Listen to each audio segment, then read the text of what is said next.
வணக்கம். இலங்கையின் இன்றைய நாளுக்கான தலைப்புச் செய்திகள். இலங்கை சிறைச்சாலைகளில் நடப்பவை என்ன? நேற்றைய தினம் மற்றொரு சிறைச்சாலையிலும் மோதல் சம்பவம் பதிவு.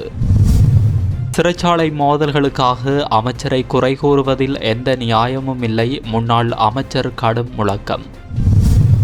நீர்கொழும்பு சிறைச்சாலை மோதல் சம்பவம். நீதி அமைச்சருக்கு எதிராக நம்பிக்கையில்லா தீர்மானம்.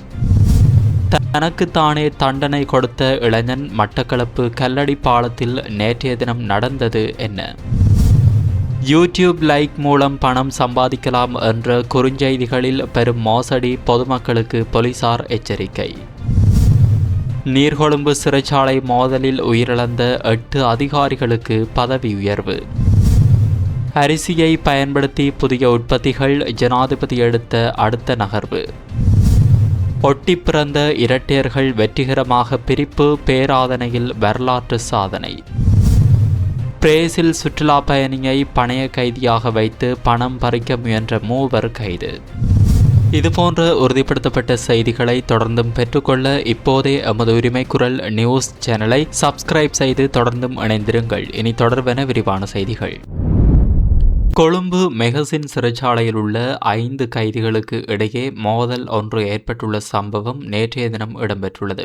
நேற்று பிற்பகல் இந்த மோதல் இடம்பெற்றுள்ளதுடன் மோதலில் காயமடைந்த 2 கைதிகள் கொழும்பு தேசிய வைத்தியசாலையில் அனுமதிக்கப்பட்டுள்ளதாக தெரிவிக்கப்படுகிறது. இதேவேளை இந்த மோதலுக்கான காரணம் இதுவரை கண்டறியப்படவில்லை. இந்த சம்பவம் தொடர்பான விசாரணைகள் தற்போது ஆரம்பிக்கப்பட்டுள்ளமை குறிப்பிடத்தக்கது. சிறைச்சாலைகளில் ஏற்படும் மோதல்களுக்கு நேரடியாக விடயத்துக்கு பொறுப்பான அமைச்சரையே குற்றம் சாட்டுவது எந்த வகையிலும் நியாயமற்றது என முன்னாள் பிரதி அமைச்சர் ரஞ்சன் ராமநாயக்க தெரிவித்துள்ளார். நீர்கொழும்பு சிறைச்சாலையில் அண்மையில் இடம்பெற்ற மோதல் தொடர்பாக ஊடகவியலாளர்கள் எழுப்பிய கேள்விக்கு பதிலளிக்கும் போதே அவர் இவ்வாறு தெரிவித்தார். இது குறித்து மேலும் கருத்து வெளியிட்ட அவர், நீர்கொழும்பு சிறைச்சாலையில் இடம்பெற்ற இந்த மோதல் சிறைச்சாலைகள் மறுசீரமைப்பு மற்றும் புனர்வாழ்வு அமைச்சரால் திட்டமிட்டு ஏற்படுத்தப்பட்ட ஒன்று அல்ல. அது கைதிகளுக்கிடையில் உருவான உள் முரண்பாட்டின் விளைவாக ஏற்பட்ட சம்பவம். ஒரே அறை அல்லது ஒரே பகுதியில் நூற்றுக்கணக்கான கைதிகள் தங்க வைக்கப்படும் சூழலில் இதுபோன்ற மோதல்கள் ஏற்படுவது அசாதாரணமானது அல்ல. எதிர்காலத்திலும் இத்தகைய சம்பவங்கள் நிகழும் சாத்தியத்தை முழுமையாக மறுக்க முடியாது. நானும் கடந்த காலங்களில் வெலிக்கடை மற்றும் அங்குணு கொலபெலச சிறைச்சாலைகளில் கைதியாக இருந்துள்ளேன். அந்த அனுபவத்தின் அடிப்படையில் சிறைகளின் சூழ்நிலைகளையும் அங்குள்ள ஆபத்துக்களையும் நன்கு அறிந்திருக்கிறேன். நானும் இதுபோன்ற ஆபத்தான சூழ்நிலைகள் நிலவிய அறைகளிலேயே தங்கியிருந்துள்ளேன். சிறைச்சாலைகளின் நிலைமை குறித்து சமூகத்தில் மாறுபட்ட கருத்துக்கள் உள்ளன. சிலர் அங்கு அடிப்படை வசதிகள் போதுமானதாக இல்லை என கூறுகின்றனர்.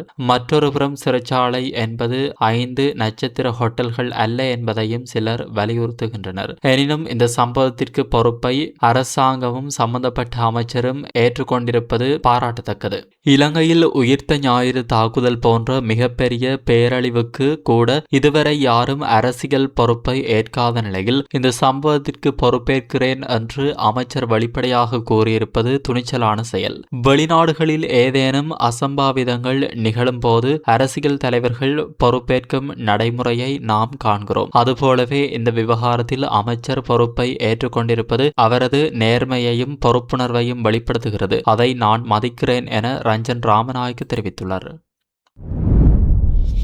நீதி அமைச்சர் ஹர்ஷன நாணயக்காரவுக்கு எதிராக நம்பிக்கையில்லா தீர்மானம் ஒன்றை கொண்டுவர எதிர்க்கட்சி நாடாளுமன்ற உறுப்பினர்கள் தீர்மானித்துள்ளனர். நீர்கொழும்பு சிறைச்சாலையில் அண்மையில் இடம்பெற்ற வன்முறை சம்பவத்தின் போது உயிரிழந்த சிறைச்சாலை அதிகாரிகள் மற்றும் கைதிகளின் பாதுகாப்பை உறுதிப்படுத்துவதில் அமைச்சர் தனது கடமையையும் பொறுப்பையும் நிறைவேற்ற தவறியதாக குற்றஞ்சாட்டி இந்த நம்பிக்கையில்லா தீர்மானம் முன்வைக்கப்பட்டுள்ளது. இதற்கமைய எதிர்க்கட்சி தலைவர் சஜித் பிரேமதாச தலைமையிலான எதிர்க்கட்சி நாடாளுமன்ற உறுப்பினர்கள் நேற்று நாடாளுமன்றத்தில் வைத்து குறித்த நம்பிக்கையில்லா தீர்மானத்தில் கையெழுத்திட்டுள்ளனர். கடந்த 5 மற்றும் 6ஆம் திகதிகளில் நீர்கொழும்பு சிறைச்சாலையில் இடம்பெற்ற மோதல்களில் 8 சிறைச்சாலை அதிகாரிகள் மற்றும் 20 கைதிகள் உட்பட மொத்தம் 28 பேர் உயிரிழந்தனர். மேலும் பலர் படுகாயமடைந்து வைத்தியசாலைகளில் சிகிச்சை பெற்று வருகின்றனர். இதனையடுத்து மேலதிக விசாரணைகளை முன்னெடுக்கும் வகையில் நீர்கொழும்பு சிறைச்சாலை வளாகம் தற்போது குற்றப்பிரதேசம் என பிரகடனப்படுத்தப்பட்டுள்ளதாக தெரிவிக்கப்படுகிறது.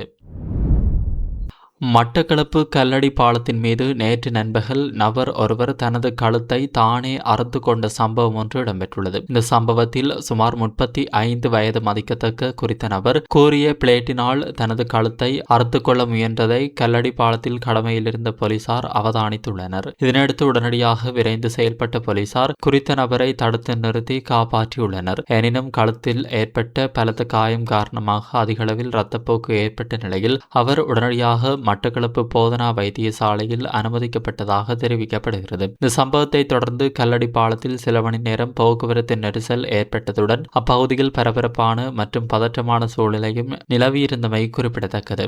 சம்பவ இடத்திற்கு மேலதிக போலீசாரும் இராணுவத்தினரும் வரவழைக்கப்பட்டு விசாரணைகள் முன்னெடுக்கப்பட்டுள்ளன. இந்த சம்பவம் தொடர்பான மேலதிக விசாரணைகளை மட்டக்களப்பு தலைமையக போலீசார் முன்னெடுத்து வருகின்றமை குறிப்பிடத்தக்கது.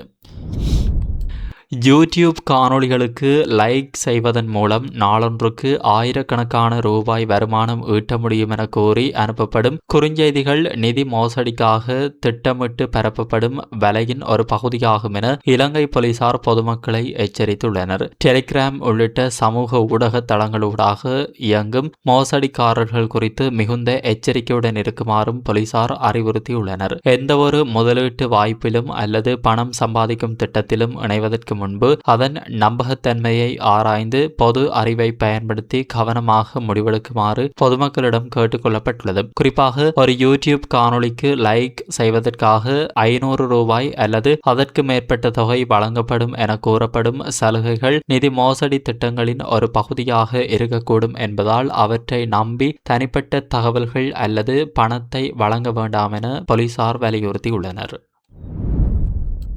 நீர்கொழும்பு சிறைச்சாலையில் இடம்பெற்ற வன்முறை சம்பவத்தில் உயிரிழந்த 8 சிறைச்சாலை அதிகாரிகளுக்கு பதவி உயர்வு வழங்கப்பட்டுள்ளதாக சிறைச்சாலைகள் திணைக்களம் தெரிவித்துள்ளது. கடந்த 5 மற்றும் 6ஆம் திகதிகளில் கைதிகளுக்கிடையில் ஏற்பட்ட மோதலில் 8 சிறைச்சாலை அதிகாரிகள் மற்றும் 21 கைதிகள் உட்பட மொத்தம் 29 பேர் உயிரிழந்தனர். சம்பவம் தொடர்பான விசாரணைகளை குற்றப்புலனாய்வு திணைக்களம் தொடர்ந்து முன்னெடுத்து வருகிறது. இதன் ஒரு பகுதியாக நீர்கொழும்பு மற்றும் கொழும்பு தேசிய மருத்துவமனைகளில் சிகிச்சை பெற்று வரும் காயமடைந்த சிறை அதிகாரிகள் மற்றும் கைதிகளிடமிருந்து வாக்குமூலங்கள் பதிவு செய்யப்பட்டு வருகின்றன. கொழும்பு தேசிய மருத்துவமனையில் சிகிச்சை பெற்று வரும் 29 அதிகாரிகள் மற்றும் கைதிகளிடம் இதுவரை வாக்குமூலங்கள் பெறப்பட்டுள்ளன. அவர்களில் இருந்த கைதிகள் அனைவரும் கட்டுவெல்லகம சுரேஷ் என்பவரால் தாக்கப்பட்டதாக தெரிவித்துள்ளதாக காவல்துறையினர் கூறியுள்ளனர். எனினும் காயமடைந்த சில சிறை அதிகாரிகள் உடல்நிலை காரணமாக முழுமையான வாக்குமூலம் வழங்க முடியாத நிலையில் இருப்பதாகவும் தெரிவிக்கப்பட்டுள்ளது.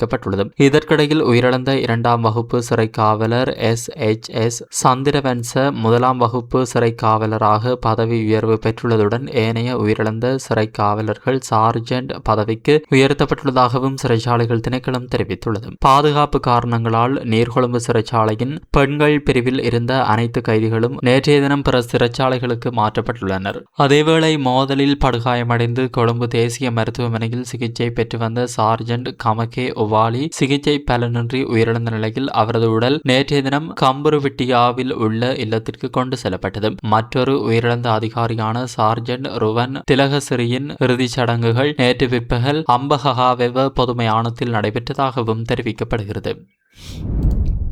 அரிசியை உணவு பயன்பாட்டிற்கு மட்டுமின்றி பல்வேறு மதிப்பு கூட்டப்பட்ட உற்பத்தி பொருட்களுக்கும் பயன்படுத்துவதன் மூலம் அதன் சந்தை வாய்ப்புகளை விரிவுபடுத்த அரசாங்கம் திட்டமிட்டுள்ளதாக ஜனாதிபதி அனுர்குமார் திசாநாயக்க தெரிவித்துள்ளார். கெபித்து கொல்லாவு பகுதியில் புதிய நீர் வழங்கல் திட்டம் ஒன்றை திறந்து வைத்து உரையாற்றும் போதே அவர் இவ்வாறு தெரிவித்தார். கடந்த காலங்களில் நாட்டின் நெல் உற்பத்தி குறைவாக இருந்ததால் அரிசியை பயன்படுத்தி ஏனைய உற்பத்திகளை மேற்கொள்வதை தடை செய்து வர்த்தமானி அறிவித்தல் வெளியிடப்பட்டிருந்ததாகவும் தற்போதைய அரசாங்கம் அந்த தடையை நீக்கியுள்ளதாகவும் ஜனாதிபதி குறிப்பிட்டார். நெல் உபரி உற்பத்தி காணப்படும் காலங்களில் விவசாயிகள் சந்திக்கும் விலை சிக்கல்களை தவிர்க்கவும் நெல்லுக்கான போட்டித்தன்மை மிக்க சந்தையை உருவாக்கி நியாயமான விலையை உறுதிப்படுத்தவும் இந்த தீர்மானம் எடுக்கப்பட்டதாக அவர் தெரிவித்தார். எதிர்காலத்தில் அரிசியை பயன்படுத்தி கால்நடை தீவனம், பியர், வைன், பிஸ்கட், கேக் உள்ளிட்ட பல்வேறு மதிப்பு கூட்டப்பட்ட உற்பத்திகளை மேற்கொள்ள அரசாங்கம் திட்டமிட்டுள்ளதாகவும் அவர் கூறியுள்ளார். அறுவடைக்கு பிந்தைய விரயத்தை குறைக்கும் நோக்கில் செயல்படும் நிறுவனங்கள் அரிசியை அடிப்படையாக கொண்டு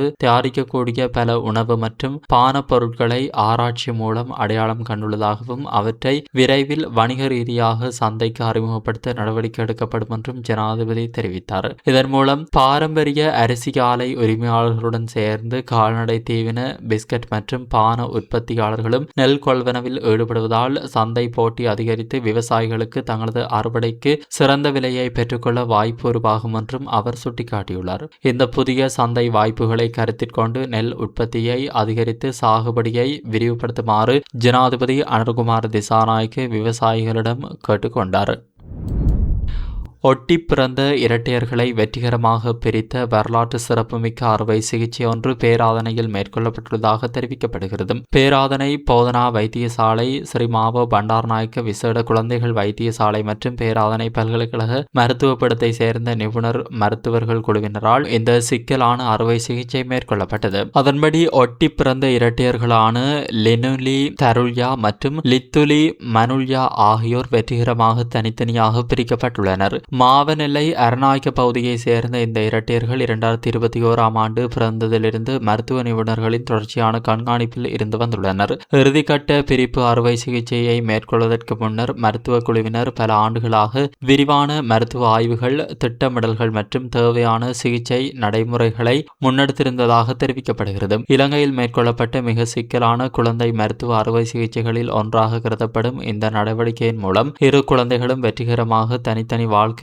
நோக்கி முன்னேறுவதற்கான வாய்ப்பை பெற்றுள்ளன. இந்த அறுவை சிகிச்சை இலங்கையின் மருத்துவ வரலாற்றில் முக்கிய மைல்கல்லாக பதிவாகியுள்ளதுடன் நாட்டின் மருத்துவ நிபுணர்களின் திறமை, அர்ப்பணிப்பு மற்றும் உயர்ந்த தொழில்நுட்ப நிபுணத்துவத்தை வெளிப்படுத்தும் சாதனையாகவும் பாராட்டப்படுகிறது. பிரேசில் நாட்டை சேர்ந்த சுற்றுலா பயணியை பணைய கைதியாக பிடித்து வைத்து 30 லட்சம் ரூபாய் பணம் கோரி மிரட்டியதாக கூறப்படும் மூவர் உணவட்டுநர் சுற்றுலா போலீசாரினால் கைது செய்யப்பட்டுள்ளனர். பாதிக்கப்பட்ட பிரேசில் பிரஜை காலி தல்வே பகுதியில் உள்ள விடுதி ஒன்றில் தங்கியிருந்த போது அங்கு வந்த இருவர் தங்களை சுற்றுலா போலீஸ் அதிகாரிகள் என அறிமுகப்படுத்தி அவரது அறையை சோதனையிட்டதாக தெரிவிக்கப்படுகிறது. இதன்போது அவரது பிரேசில் கடவுச்சீட்டு, அமெரிக்க பயண ஆவணங்கள், கைபேசிகள் உள்ளிட்ட தனிப்பட்ட பொருட்கள் வலுக்கட்டாயமாக பறிக்கப்பட்டதாக விசாரணைகளில் தெரிய வந்துள்ளது. அதனைத் தொடர்ந்து மற்றொருவர் அங்கு வந்து இணைந்ததுடன் மூவரும் சேர்ந்து வெளிநாட்டவருக்கு கைவிலங்கிட்டு 30 லட்சம் ரூபாய் வழங்குமாறு மிரட்டியதாக போலீசார் தெரிவித்துள்ளனர். சம்பவம் தொடர்பில் கிடைத்த முறைப்பாட்டின் அடிப்படையில் விசாரணைகளை ஆரம்பித்த உணவட்டுநர் சுற்றுலா போலீசார் சந்தேக நபர்கள் மூவரையும் கைது செய்துள்ளனர். கைது செய்யப்பட்டவர்கள் 25 முதல் 26 வயதுக்குட்பட்டவர்கள் என போலீசார் தெரிவித்துள்ளனர். மேலும் குற்றச்செயலுக்கு பயன்படுத்தப்பட்டதாக கூறப்படும் கார் ஒன்றையும் போலீசார் பறிமுதல் செய்துள்ளனர். கைது செய்யப்பட்ட சந்தேக நபர்கள் மற்றும் வழக்கு தொடர்பான ஆவணங்கள் காலி நீதவான் நீதிமன்றத்தில் ஆஜர்படுத்தப்பட உள்ள நிலையில் சம்பவம் தொடர்பான மேலதிக விசாரணைகளை உணவட்டுநர் சுற்றுலா போலீசார் மேற்கொண்டு வருகின்றனர். இத்துடன் இன்றைய தலைப்புச் செய்திகள் நிறைவடைகின்றன. அடுத்த பிரதான செய்திகள் வாயிலாக மீண்டும் சந்திப்போம்.